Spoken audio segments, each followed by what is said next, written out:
So Todd, if I left anything out, is there anything that you would like to add?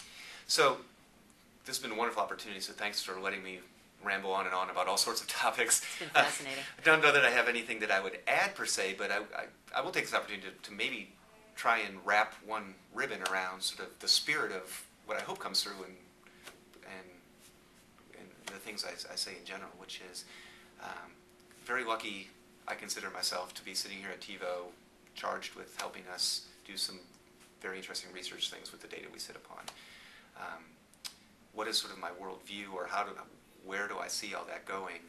I hope has come across through some of this discussion, but I would frame that as saying set-top box data is a phenomenal research asset. There are lots of great people working on it. We're one of them, and there's lots of others.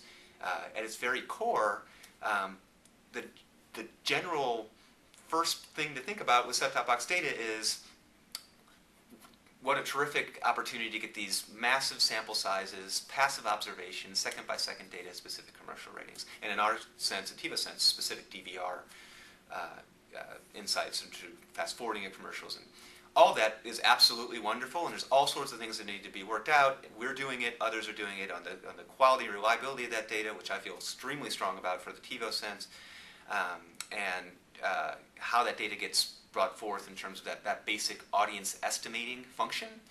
But I would add, and I think it came through the Quantcast discussion here, to us, that's just the entry point. I really think where it gets exciting with set-top box data is it unleashes the power of combining multiple data sets, of understanding new ways of linking consumer attitudes and behaviors to their actual television consumption, helping brands back to the brand manager place where we started out with, helping that brand manager make the link between that consumer who is buying a box of detergent in the laundry aisle and all the influences that went into that purchase decision, which come from so many different places, and right now are measured in so many different ways, and what a tough job for a brand manager to try and put all that together. I don't pretend that we can put it all together, but we can actually bring a lot of stuff together that had never been brought together before in terms of the really granular television understanding married with same household internet understanding.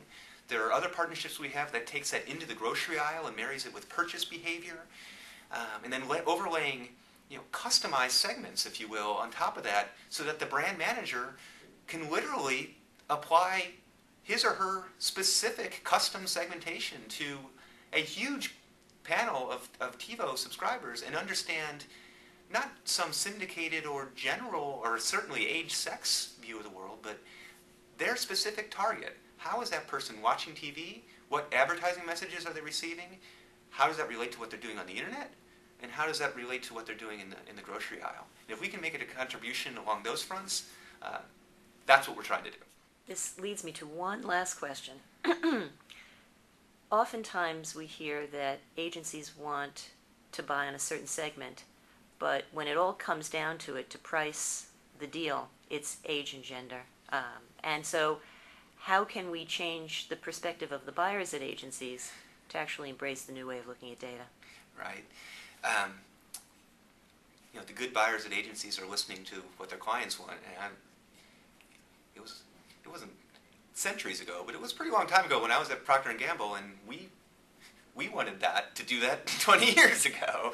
The tools weren't there. There's a lot more tools there now.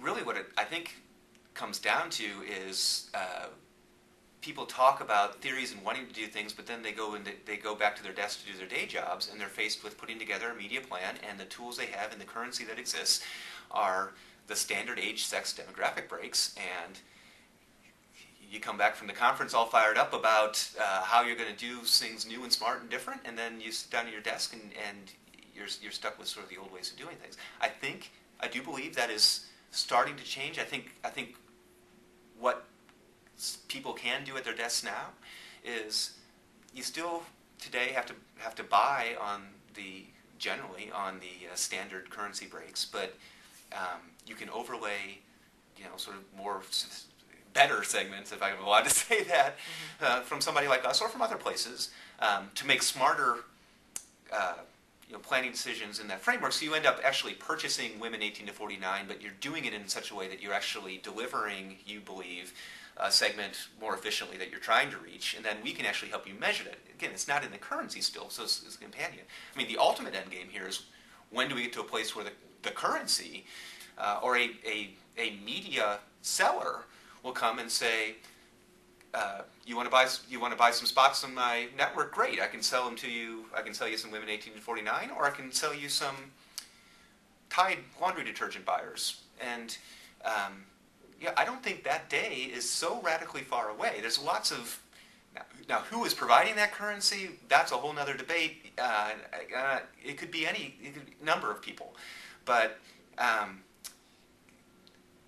you can't do it today for a whole number of reasons, largely related to sample size. Set-top box data breaks down that barrier.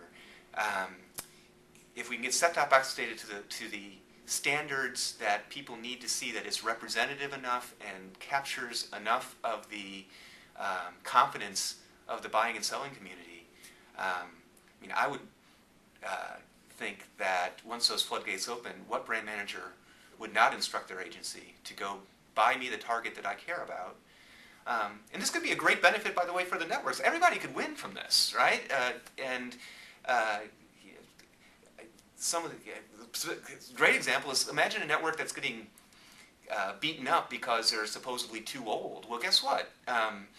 Maybe a lot of those people who are too old, I'm almost one of those people, God forbid, maybe they all really fit in to a great target for your brand, however, right? So there's lots of potential winners. When you're delivering the right audience to a brand, you're able to monetize it, I would say, better as a seller of time, and as an agency, you're better to more efficiently deploy those dollars. It's a great thing for everybody. Todd, thank you so much. This has really been a fascinating interview. People have been saying this is the age of the consumer. I would like to posit that this is the age of research. Hear, hear. Thank you so much for your time. It's been terrific. It's an absolute pleasure. Thank you, Charlene.